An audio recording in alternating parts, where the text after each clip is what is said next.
Hey guys, it is me, Kisame Unlimited, and today I'm tackling my Q&A special number 3. This is going to be my third Q&A that I've been tackling, for the past year. I've been doing a Q&A every, 5 or 6 so months, and I enjoy making them. So I put up a poll on the Facebook page, and I put up a little, poll special on, the YouTube channel, and I said, ask me whatever you want. I didn't expect to get as many questions as I did. I got over 200 questions, and I said I can't tackle all of that unless I do it in a stream, which I don't really want to do a stream because I always like editing my videos. I always like putting that little razzle dazzle into my videos. So I said, I'm going to do that. So I tackled only my top 50 favorite questions that I was given.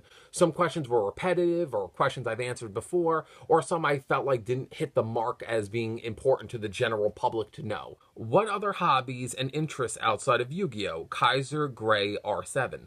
My other interests outside of Yu-Gi-Oh that I haven't showcased on the channel, I have two really, really big interests outside of Yu-Gi-Oh! One is I am a fucking hardcore nut collector. Tell in the background, I love Funko Pops. Funko Pops are so fucking fun, and it was actually my restriction to getting prize cards and me stop, investing into the prize cards where I said, a $10 pop, just, simple $10. It's cool. Like, I love South Park, Mysterion, he's badass. I think that that's so cool. I also said to myself, I always wanted a background, and I kind of, like how I made the Funko Pop wall my background, and it's supposed to be like all my interests and my hobbies. But outside of that, another thing that I think is a big hobby outside of Yu-Gi-Oh for me is Pokemon. I am a very big Pokemon fan. I love competitive Pokemon. I've made almost every Pokemon competitively. I love the tiers. I love everything to do with it, and I always put a lot of time into Pokemon games, and I really, really like that. So that's one thing. So for me, I would basically say at the end of the day, my two biggest hobbies are Funko Pops, Yu-Gi-Oh!, and Pokemon. So since you know Yu-Gi-Oh!, Funko Pops, Pokemon. How did you find out you were gay? Grim Ghoul Dylan. How did I find out I was gay? I found out I was gay when it was like two things that stood out to me where I said, yeah, this isn't normal, was when I remembered I was dating my girlfriend at the time, and I liked my best friend more than her. And the second being was, I remembered my mom used to buy me these brief underwear, and I remembered I would always take the guys in the brief underwear, and I would be like, I'm going to take this hot looking photo of this guy and hide it under my dresser so I could save that for later. And you see, I knew that at that point, I kind of knew I was gay. But for me, I think I was doing all that when I was 14 to 15. So 14 to 15, I knew I was gay. Number 3, would you ever do a deck profile on Crystal Beast again? Peter 1594. All right, Peter 1594. Would I ever do a Crystal Beast deck profile? If I was able to make Crystal Beast unique, different, and start it from scratch and bring something new to the table, I would love to. I've tried. Crystal Beast to me is like kicking a dead horse because I refuse to make a Crystal Beast deck that doesn't focus around Rainbow Dragon. Rainbow Dragon is what made me love the deck to begin with. I mean, I didn't really care about the individual crystals. I like how it came together as a rainbow, how it summoned Rainbow Dragon. I like how it led to that. And a better version of it is Light Swarms. Light Swarms are we are these individual creatures that summon this big dragon. That's what I like. I like what, Grandpa Moto's deck was, where he summoned he basically portrayed this big field just to summon this one dragon. I don't know. I like it when they do that with decks. And I kind of feel like Crystal Beast, if I can't summon the boss of it, what's the point? And I never been able to see a version focused on Rainbow Dragon that actually was good. And that's the thing that I always felt was really disappointing. Number 4, what's your fondest, funniest moment in the game? Banner Tortoise 1. My funniest and fondest memory. My fondest memory, I have a really good memory with me and Spidey at the time, before we even started YouTube, and me and him were over a friend's house, and we both summoned the Winged Dragon of Ra, and we both liked the God cards, and I know every kid at the time did, and I remembered we both did point-to-point transfer, and we said, double blaze cannon, and I remembered that was a fucking awesome moment. I also remember another fond moment for me is that Back in the day, me and Spidey were also really poor. We really didn't have any good cards. So one thing that I thought was so cool was we both took individual qualities of our individual good decks, which were just great generic cards, and we merged like the best cards of both of our decks together, and we made like this busted fusion deck. And then like everyone was like, oh my god, and not like fusion cards, like fusion of like our best cards combined together. And it was like everyone we were dueling with that deck like was losing, and then we were like, oh my god, now we have to get the rest of these cards. So I need to get the cards that you need, and you need to get the cards that I need, and we need to make this shit. And that was a good moment. One of my funniest moments in Yu-Gi-Oh! Was I remembered I used to have the Seal of Orichalcos, and I remembered I made fake versions when I was younger. I activated it on a friend, and my friend was like, you can't do this. Like he literally fell to his knees and like pretended he lost his soul. And I thought that was the funniest shit in the world. That was one of my favorite moments. Number 5, if Yu-Gi-Oh! Wasn't made, what would you be doing? Aries Lopez. Now, for me, if Yu-Gi-Oh! Wasn't made, I think I would just have more time to do other things. I think no matter what would happen with me, I would always be on YouTube personally, because I've always loved YouTube. I've always been a big fan of content creating, and I always loved editing. So for some odd reason, I feel like I would have probably been a Pokemon tuber, because I just said in the previous question, I love Pokemon. So if I wanted to voice something, because I like to voice my opinions, but mostly I love to edit. So for me, I would see myself doing that. I mean, in the end, you know, Yu-Gi-Oh! Was a great game, but Pokemon's a great game, and Pokemon still exists. So I know that I would have still fell in love with Pokemon, and if anything, Pokemon would have captured my heart more. So, I mean, to be honest, I would have been a Pokemon tuber. The only reason why I didn't was because Yu-Gi-Oh! I kind of felt like I knew more, so I kind of wanted to be a Yu-Gi-Oh! Tuber, when in retrospect, it probably would have been better if I was a Pokemon tuber, because Pokemon has a way bigger audience. Number 6, which other animes other than Yu-Gi-Oh! Do you like? Well, I watch Dragon Ball Super. I watch One Punch Man. I used to watch Naruto, but Naruto's not around anymore. I've been, you know, obviously you can't count Yu-Gi-Oh, but I've been watching Arc V. Other than that, I really don't think I watch much anime. Most of the time for me, it's like, I always get introduced to animes mostly by other people. Like a good example, like when Dragon Ball Super started, I didn't get into it immediately. Like my friends were like, "Oh, it's so good," but I love Dragon Ball Z. I didn't even mind GT. But for me, it's like I liked a lot of Dragon Ball Z growing up, and my friends were like, "Oh, you should get into it. It's really really good." And I'm like, "Yeah, I don't wanna." And you see, I'm the kind of person where you always have to like push like over the top to get me to watch anything. So for me, it's like, and my friends like, oh, you gotta watch One Punch Man. It's such a great show. Great anime. Watch it. And then little by little, I'm like, And then I start watching it, then I get into it. Then I'm a complete hypocrite. I'm like, this is the best thing ever. Number 7, what's your favorite Pokemon? Alex. My favorite Pokemon is Duskull. Duskull is my favorite, because if you ever see me on the channel, I am a big fan of like abstract colors. Like I like, you know, white and black, and that's almost all the time what I wear. And for me, it's like I always wear shit with skulls on it. I always like the gothic scene, like as many people used to tell me when I was younger, like I love gothic clothes, but I'm nothing like a gothic person. Like I just love like the way, like I love the goth imagery. And for me, it's like Duskull, when I first saw him, I was like, oh my god, that's so cute. And then like I love Dusclops. I don't like Dusknoir though.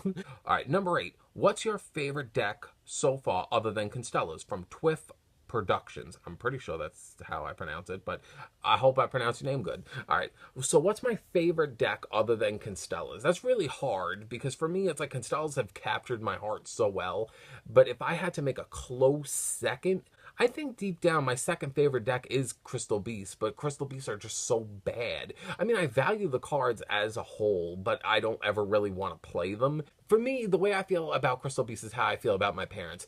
I respect them. I like my parents, but I like them from a distance. That's the best way I could describe how I feel about Crystal Beasts. It's like I like them from afar. I like to observe them from a distance, seeing, yeah, I'm like, hey, how you doing? See ya. And that's how I feel with Crystal Beasts. But they are my second favorite. Number 9, since a slime archetype was created, Gradles, what would you like to see another archetype based on next? From Dynamo Duskull. Ooh, I like that name. All right, so for me, what would I like to see an archetype based on next? I've said it before. I don't know if you remember this, but you probably, you know, are maybe new to the channel. For me, an archetype that I always would have liked to see be made was, I always wanted to see them make an origami archetype. An origami archetype where cards like change from attack mode to defense mode, and they had 2 different forms. I always kind of picked pictured it in my head of what it would look like. And I wouldn't even probably play it. I just would like to see it. That's the way I kind of view it. I think it would be interesting to see. Number 10, what is your favorite deck from each arc of the anime? The original, GX, 5D, Zexal, and Arc V. From Craig Clarkson. Now, for me, for the original series, I would say Guardians, because Guardians, I loved Raphael's character. I thought that archetype was so interesting, and I liked that one the best. From GX, I would say Crystal Beast. From 5D, I would say Fables, because Fables came out around 5D, so I say Fables for them. For Zexal, I would say Constellas, and Arc V, I would say Dynamis, because Dynamis was my favorite pendulum-based deck that came out at that time. Number 11, when did you come out as gay? From Lewis Weaver. I came out as gay when I was 18. I remembered I told my sister I was gay, I think when I was 16 or 17, and then I remembered at that time frame, I remembered my mom was dating someone at the time, which is my stepfather now, and I remembered at that point in time, I remembered I wanted to watch something gay that was on TV, and she was constantly coming in and out of the room, and I said, she's going to hear me watching this gay show, and she's going to confront me and be like,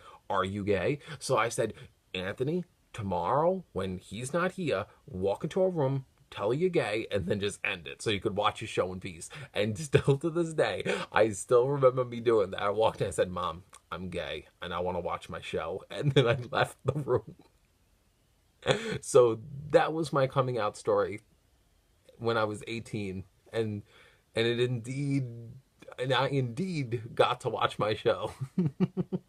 Number 12, how often do you talk to Spidey? Will he return to the channel? JP134. I've gotten a few questions for Spidey, so I kind of want to narrow them all down with one question, so I could kind of like bang it out, 1, 2, 3. How often do I talk to Spidey? Honestly, not much. I really don't talk to him at all. But that's mainly because we would always see each other. We would never really be the point of friends that we would constantly call each other. In the beginning we did. But, you know, nowadays, like, you know, we rarely would ever communicate. He would just come over to film. We would hang out and chill. But the thing is, I moved away. I used to live in Queens, New York with my family. And then I moved away personally.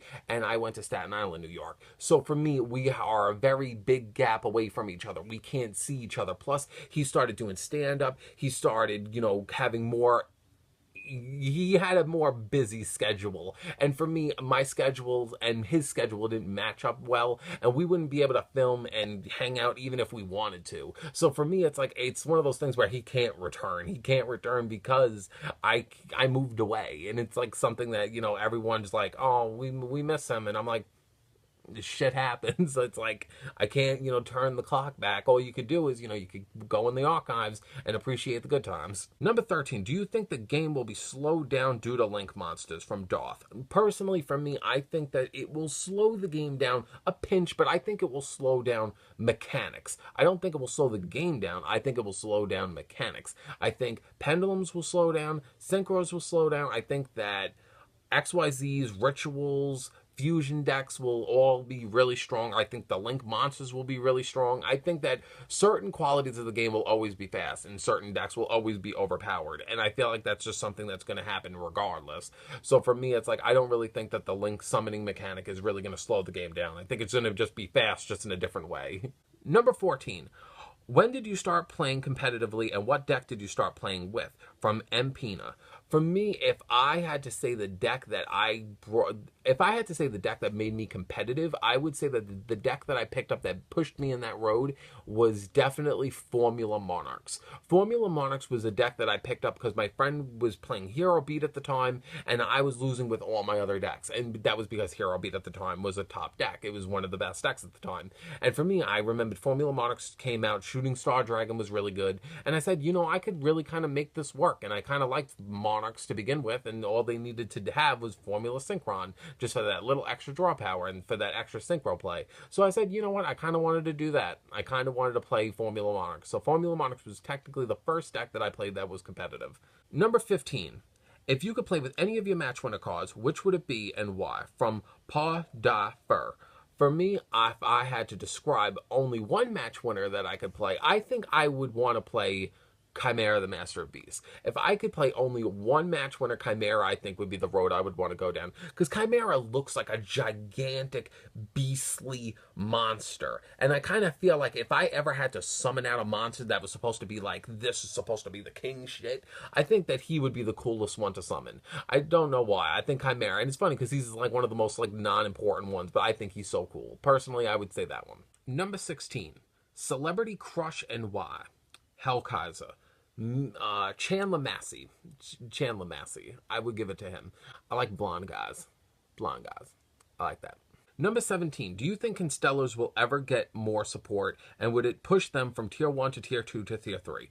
Me personally, I think that if Constellars ever got support, it would have to be side by side with Evil Swarms. I feel like it's so wrong to give Constellar support and not Evil Swarms, since they basically are counteracting decks. Personally, for me, if they made Constellar support, it would have to be so insanely busted and so extremely fast to get them by. Personally, I think Constellars by themselves right now are fine. They don't need anything.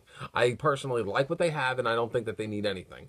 If anything, I would be content with a trap card and a spell card. That's basically it. But for me, I think that what they have is fine. And personally, I really wouldn't want to see them as high tier anyway, because I wouldn't want to see some people exploiting what the deck does, because I don't know. I like the deck, and I kind of rather see the deck completely non-existent by everybody else than seeing it so high in popularity where everyone's playing it. Number 18. What is your favorite trap monster from Adrian Murphy? Me personally, my favorite trap monster, I think it's a cross between either Zoma the Spirit or Metal Reflex Slime. Personally, I think it's Metal Reflex Slime because I used to use that card. It was such a bitch because I would be like, Metal Reflex Slime when I was younger. And then it was a 3,000 defense points monster wall that would be in your way. And I kind of always felt like he was so cool. And I liked the concept of when Marek played him and he turned into Obelisk.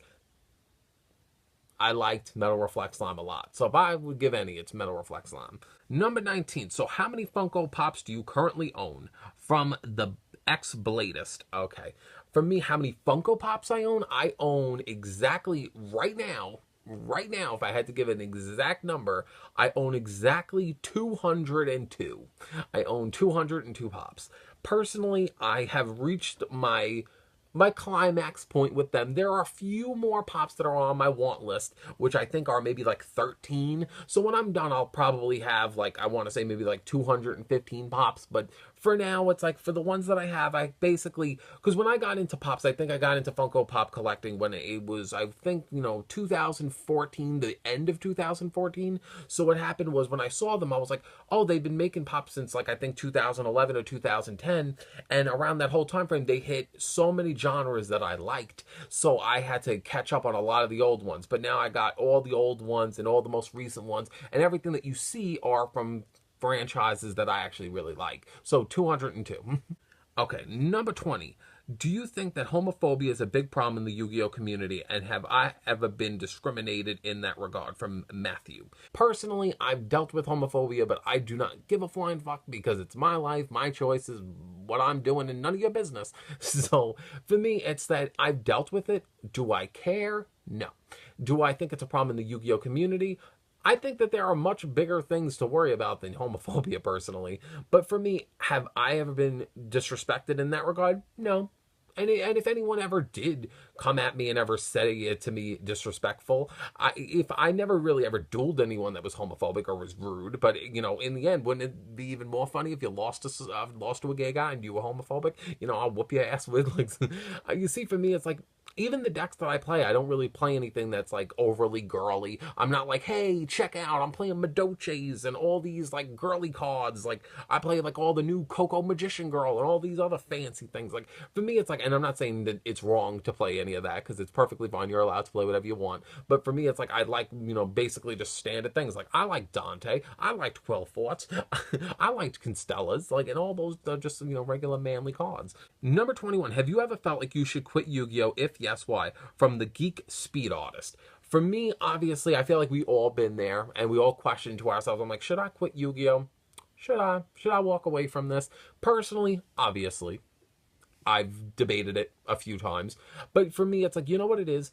I learned in Yu-Gi-Oh! To accept what I like and to disregard what I don't like. For me, it's like I liked playing Yu-Gi-Oh! But I didn't like shelling out the money. So for me, I started playing on Yu-Gi-Oh! Pro constantly and I stopped playing in real life. And then it didn't break my wallet and I didn't really care when shit got reprinted and stuff lost value since I didn't invest. So for me, what I did was I just ended up playing just casual and I had a better time. So for me, it's like I would recommend anyone that feels like quitting Yu-Gi-Oh! Quit Yu-Gi-Oh! If you don't care about Yu-Gi-Oh! If you care about Yu-Gi-Oh! And you just don't like certain elements of it, just don't get involved in the other elements. Just play Yu-Gi-Oh! Or just do what you like of Yu-Gi-Oh! And just continue to do that. And that's what I would recommend.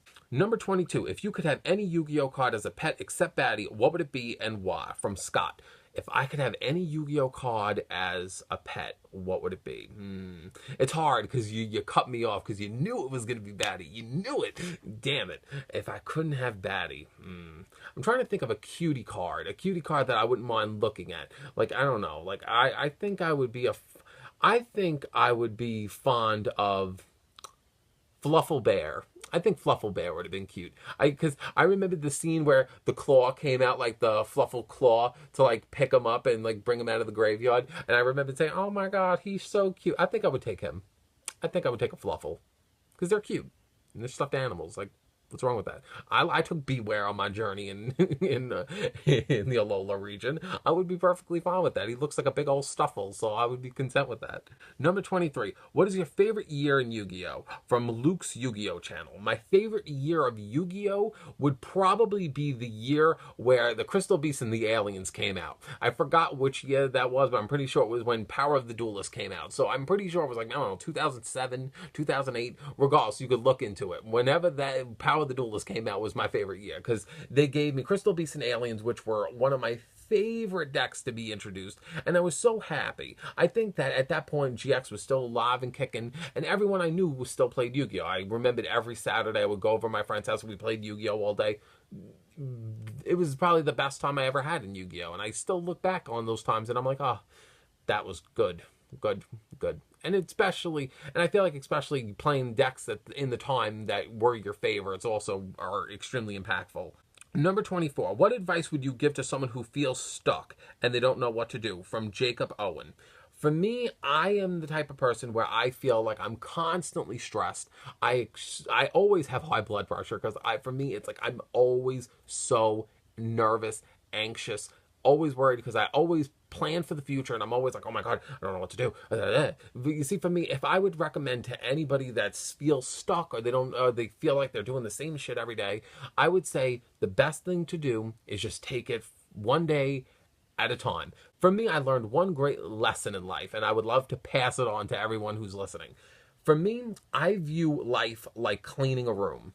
You have to start at one point in the room and clean it and move it from one side of the room being clean to the other side. For me, at face value, anytime I ever clean a room and it's a pigsty and I hate it, I say, oh my god, look at how this room's gotten so bad. And I picture that as my life half the time. I say, oh my god, look at everything's all over the place. But you know what? If you start in one side of the room and you start building up a clean foundation and you start seeing some parts clean, it starts making you more calm and makes everything seem better. So that's the best way to describe it, is if you have ambition and you feel stuck, start with one thing and let it build into a few things, and then as time goes on you feel like you already started doing so many things and you already feel like you started turning so many things around.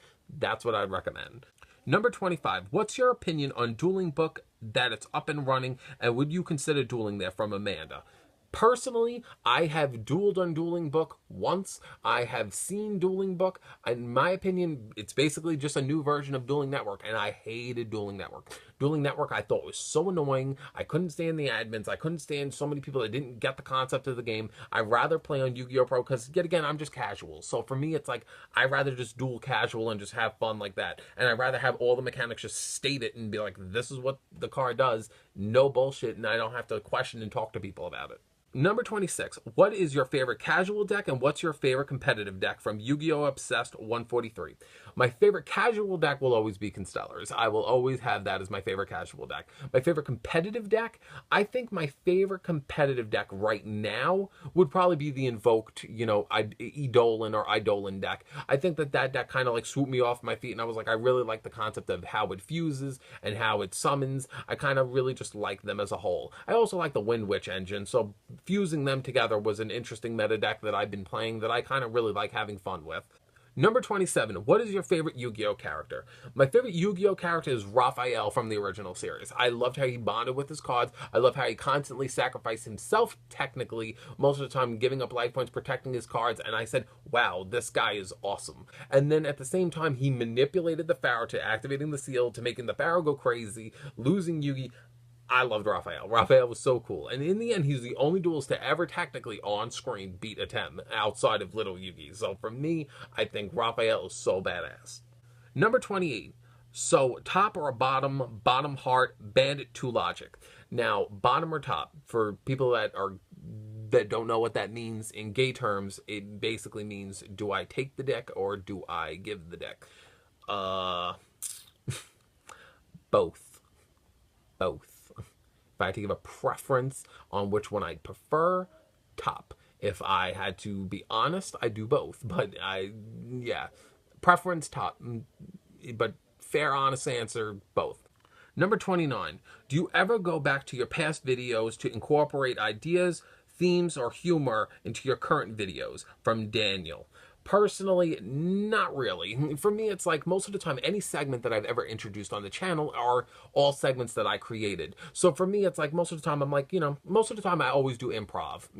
I always turn on the camera. I don't really have any set plan. I just go in and have a good time. And that's just how I am. It's just, for me, it's like, I don't ever, I go back to watch old videos to make myself laugh. And I'm like, oh my God, that was so silly. That was so funny. That was a good one, Kisame. That was a good one. That was funny. But you see, for me, it's like, I don't really ever go back to look for other ideas. Most of the time, if I ever go back to anything, it's to make sure I haven't tackled something before. So I'm like, I don't want to make the same video twice. So I'm like, I do that. I constantly look that I don't repeat myself and do similar videos.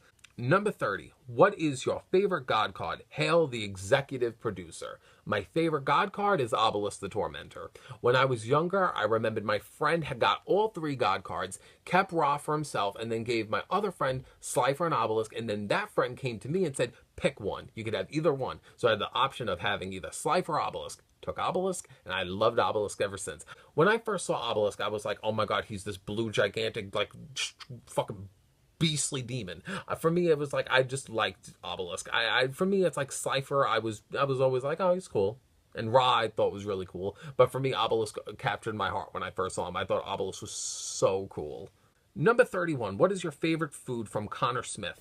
My favorite food is mashed potatoes with spinach and chicken cutlets, if not meatloaf.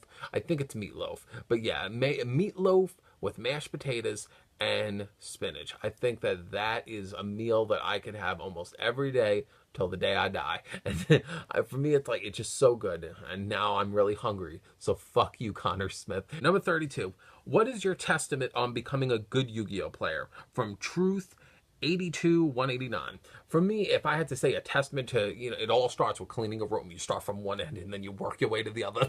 For me, it's like, if I had to give a testament of being a good Yu-Gi-Oh player, I've recommended this to many people. I think one of the most important things for Yu-Gi-Oh is not even to know your own deck. To obviously learn your own strategies is a big impactful thing, but you have to duel so much. Because I feel like what makes a good Yu-Gi-Oh player is predictability. You need to know when to fuck with your opponent, when to see an opening to attack and just do every little inch of your combos. And I feel like that's one thing I'd recommend as a testament to becoming a good Yu-Gi-Oh player, is to practice constantly. Because if you practice and even if you lose a gajillion times, but at least it's like your eyes like keep seeing shit and you keep seeing like the same plays, so you know how to corrupt other people's plays. You need to know, because a good example is when I taught Yana how to play Yu-Gi-Oh, I always constantly saw him like letting certain moments go like unchecked when his opponent would do certain things, and I would be like, you have the opportunity to take advantage of this, fuck this person here. But he's like, oh, well, I don't know when to strike or when to do this or when to activate vanities. I'm like, it all comes with you in time. So I think that that's a big testament in the game. You have to know when to corrupt and hurt your opponent. So for me, that's what I would recommend. Practice so you know the openings when you see them. Have you ever tried Hearthstone? Personally, no. I don't like to get into many new things because I have a very addictive personality. For me, I couldn't enjoy just having one pop. For me, having the prize cards, couldn't be happy just having a few prize cards. For me, it's like I keep constantly going over the top. For me, it's like I try not to get into new things because I don't have a good way of balancing myself. I don't have a good way to say, oh, I just have a little taste. You don't need to drink the whole bottle. You see, for me, it's like that's the one problem with me. For me, it's like I don't know how to just stop at one little thing. Like once I get a taste of something I like, I can't stop. So for me, it's like I try not to get into new things because I know how I am. So for me, it's like I haven't tried Hearthstone because I don't want to try Hearthstone. I don't want to get into anything else. Number 34, if you can make a new Yu-Gi-Oh summoning mechanic and change the link summoning, what would it be? Me, I think I honestly wouldn't change the link summoning at all. I think the link summoning mechanic is interesting, and I don't think it's bad. Do I think the only thing I would have changed with link summoning is that I kind of would prefer if the link summoning cards were not blue. I kind of preferred if they were a unique, different color, but that's just me personally, and that's just me being biased. For me, if I had an interesting mechanic that I would have liked to see, I wouldn't mind seeing a version where the deck master thing actually was something, or something similar to that, because that would have been fun, that would have been interesting, and I wouldn't mind seeing that. Like, I think that that would be cool. And, they added that to Yu-Gi-Oh! Pro, where you could use deck masters, and I even tried it, and I had a good time, so I wouldn't mind seeing something like that happen. Number 35, what are your thoughts on Yu-Gi-Oh! Arc V's anime and its final episodes from Brian's adventure? For me, if I had to describe Arc V personally, I loved Arc V. I thought Arc V was great. I loved it. And I've been watching it since, from the get-go of it being released. And, now that it's hitting its climax and, it's only I think 3 or 4 or 5 episodes from being completed, I've watched it and I said, you know what? I even like it more than 5D. I really liked this series. This series was great. It had so many great characters, and the side characters I thought were amazing. And it topped GX for me, topped Yu-Gi-Oh! For me, the original series. For me, I think that it has a lot of plot holes, but the characters I thought were amazing. Number 36, if you were to lose your boyfriend by a fight or something similar, would you consider hunting down gay guys until you got a boyfriend? No. For me, it's like I view it a lot like, I always believe that stuff will happen for you. I believe karma plays a good realm in your life. So for me, it's like, if, it's meant to happen, it's meant to happen. So for me, if something bad happened for me and it didn't work out, I wouldn't want to search for somebody else because I feel like that's just mending a bad situation. It won't fix the situation. And if anything, would probably just make me feel worse. And I think that time for myself, being by myself, would probably make me feel better. But for me, that's not the situation at hand, so I don't have to worry about that. Number 37. I haven't seen Mechanical Chaser TP1 in your collection. Is that a card you have or you're interested in? From Luke Wallace. Yes, I love that Mechanical Chaser. I remembered when I was younger, I saw that Mechanical Chaser. I always wanted that Mechanical Chaser. Never got it, but I would love to have that card in my collection. I would love to have that card. For me, it's like I always seen it, and I always had the opportunity to buy it, but it was always kind of cheap for me. And for me, I was always like, oh, I could buy it, but it always found a way to I pushed it aside, and I never got around to it. But yes, Mechanical Chaser from the tournament pack, I would love to own at one point. Number 38. What is your favorite deck to piss people off? From Bro Billy Bob. For me, I think the deck that I enjoy to piss people off the most is probably Nurse Rathacule Burn. For me, I think if I ever get in a pissy mood or I ever want to really fuck someone over, I'm just like, gift card, bad reaction, Path of Destiny, blah, blah, blah, blah. For me personally, I think that Nurse Rathacule Burn is the deck that I immediately want to use if I kind of want to be a little bit of a dick and to be a little bit of a cunty asshole. So for me, it's I would say Nurse Rathacule if I want to be a dick. What is your favorite opening song from each of the Yu-Gi-Oh! Animes? Oh my god. That's a long one. My favorite from the original series was the Waking the Dragons one, but I also was a big fan of the Italian intro, so I'll say that. For GX, I always liked the one with Jesse. When I saw Jesse in it, I was like, oh yeah, that's cool. 5D, I think my favorite was the one with the Mech Lord guys, and they were like, I remember they all kind of like slided in at the same point in time. I think that one was my favorite. Zexel, I never watched Zexel, so I can't give that one. And Arc V, I like the one with Believe in, I don't know. But it was when, you know, Yu-Gi was like riding like Odd Eyes like over the rainbow. So those were the ones that I would say for myself. Number 40, will you continue the 6-path pain challenge? I started. It's brand new. It's happening. So if you're interested, you know, yeah, stay tuned because the 6-path pain challenge is back in business. So hope you guys, you know, stay tuned for that. Number 41, what is your most hated format from Timo? My most hated format in Yu-Gi-Oh! Was the Insector wind-up format. Because I remembered seeing wind-ups, and I remembered losing my whole hand through Hunter, and I remembered seeing Insectors popping every card I had. For me, I felt like it was the most obnoxious format that I ever had to sit through. For me, I remembered everyone was like, oh my god, I hate Spellbook of Judgment. Oh my god, I hate the Dragon Rules. Oh my god. You see, for me, it's like, I never hated those types of decks because they never, like, literally, like, said I couldn't play Yu-Gi-Oh! And I remembered, like, windups were literally like, you got no hand because of the wind-up loop. And I remembered seeing Insectors literally pop every resource that I had. So I was like, I can't literally play the game. And because of that, that was like my most hated format. Number 42, on a scale from a 1 to a 10, how much do you still like Yu-Gi-Oh? From Gara Moko. For me, if I had to give a scale from a 1 to a 10, I'd probably give it an 8. To be honest, Yu-Gi-Oh! Has always had a soft spot in my heart, and I love Yu-Gi-Oh! I will always love Yu-Gi-Oh! It's a great game.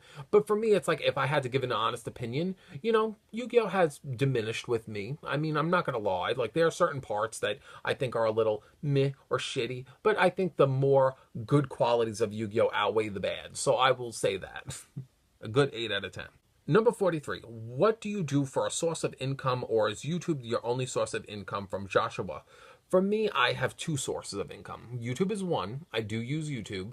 But my other one is that I do a lot of stuff on eBay. I do a lot of sales on that, so I do that. So I have those. I'm also looking to get a nice part-time job over here. I'm applying for a Stop and Shop. You know, I want to work in a Stop and Shop over here. I want to do that. But for now, that's what I'm doing. But I'm currently looking for multiple sections of work because I want to continue doing YouTube. I kind of want to keep doing what I'm doing on eBay, and I would like to continue to look for a nice part-time job and do that as well. And then I would like to maybe turn that part-time job into a full-time job, but we'll see what we can do because I want to be able to multitask and do everything. Number 44. Why all the hate towards 6 Samurai decks? From the Phantom Wizard. For me, a lot of people don't understand this for me. Everyone hears that I can't stand 6 Samurais, but the reason why I dislike 6 Samurais, I don't even really dislike them anymore. I dislike 6 Samurais for what they used to be. Gateway used to be at 3 at one point. Shien used to be at 3 at one point, and I never forgot that. I never forgot seeing Shien and fucking Naturia Beast and all these cards that literally stopped every card that I could play, and it was obnoxious. This was before Kaijus. This was before a lot of things that could shut down shit like that. But for me, I couldn't really do that to 6 Samurais because they would summon everything, poke, and win, and they were like annoying as hell. And for me, I couldn't stand 6 Samurais for that reason. Number 45, will you include Yama Brahme in your videos again? Call me nevermore. Personally, for me, it's that, you know, people haven't seen Yama on the channel for a while. I will showcase Yama at one point because I know that a lot of people have been asking. They're like, oh, we miss Yama. Yama's so cool. We like him. I actually thought when I originally showcased Yama that everyone really didn't like him. But for me, it's like I haven't showcased Yama because Yama has a very busy schedule. I have a kind of busy schedule, and the times when he's off from work and when he's home, I kind of want to take advantage of that time to be with my boyfriend. Like, I really would rather spend my time with him, and there are times where I really don't want to sink him down and say, come on, film with me, you know, make these videos with me. Even right now, Yama's home right now, but Yama's downstairs, and I don't want to bother him. I told him, let me film this video, and then we'll hang out after. So for me, it's like, I just haven't really had a reason to showcase Yama, but I will probably show him at one point. Number 46, do you agree with the statement that Zodiacs isn't so bad compared to Pepe? From Anthony. Personally, for myself, I actually think that the Zodiac engine is honestly okay. I don't think that the Zodiac engine is all that's cracked up to be. Everyone dropped their shit for the Zodiac and Mole Rat and, oh my god, this is like so great. And I'm like, yeah, it trims down your deck and it gives you a couple of plays, but It's not like I've seen better plays and better fields at the end of the day than that. And it's true. I really seen them literally summon so much, and I'm like, it's not like a simple, most of the time a Raigeki can't clear that. For me, most of the time, I never really seen a Zodiac board that I couldn't deal with. And that's the best way I view it. And once you kind of knock out that board, they can't really reuse anything. And I'm like, okay, I'm perfectly fine with that. Zodiacs, in my opinion, the only thing I'll say, thank God, that they don't have is they don't have Pot of Avarice. If they had Pot of Avarice, I'd probably completely change my opinions. But I don't really think Zodiacs are that crazy. Pepe was busted. Personally, for me, at least Pepe had the ability to constantly recycle and constantly bring out their same shit next turn. So Pepe, I think Pepe was better. Number 47. Have you ever played Duel Links? Nope. Simple as that. No, I haven't. Number 48. What is your favorite effect monster that isn't a pendulum or goes in the extra deck? From Say Hey. For me personally, if I had to say my favorite effect monster, it would probably be Ancient Gear Golem. Ancient Gear Golem does not go in the extra deck, and Ancient Gear Golem has just a nostalgic past for me, and it just makes me feel very happy when I think about Ancient Gear Golem. I love Ancient Gear Golem. He's so cool. Me, I would say Ancient Gear Golem. Number 49, Kisame, have you ever had dual disc duels where it was dramatic like the anime and battle your friends? Angel Generation. Yes, I have. For me, when I was younger, I went to my local park with my dual disc, and my friend went there too. And we dueled in this big open area where my friend summoned Big Koi, and I remember this was like Soul of the Duelist. And I remembered, like, I had such a great time. I was such a nerd when I was younger, but that shit was fucking fun. I remembered I was like, I activate this, and everyone's like driving. They're like, oh my God, what the fuck's going on over there? And I'm like, yeah, that's right, dueling. Don't mess with me. Number 50, the final question. Which Yu-Gi-Oh! Mechanic is your absolute favorite by far? Fusion, Ritual, Synchros, etc. Joshua. Me personally, shouldn't be a surprise to most, my favorite Yu-Gi-Oh! Mechanic is XYZ, or Exceed. Me personally, I always like the concept of just slapping my cards together, materials, using effects. The XYZs were just always my favorite. Constellars are my favorite deck for a reason. All right, so basically that's all 50 questions of my personal favorite 50 questions to answer for you guys. If, like I said, if you have any questions that I didn't answer, leave it in the comments. I will answer it. I will comment and answer whatever question you have. If you're a little late, you can still ask any question and I'll answer because I'm a nice guy and I'll do it because that's the right thing to do. Like the video if you haven't, if you would like to see another Q&A in a couple of months. So I hope that you guys all enjoyed this video and sat through this whole thing. I'm exhausted. I constantly want to drink water right now because I've been nonstop talking. So like the video, subscribe to the channel if you are new. I upload every Tuesday, Thursday, and Saturday. Have a great day, and I'll talk to you guys later.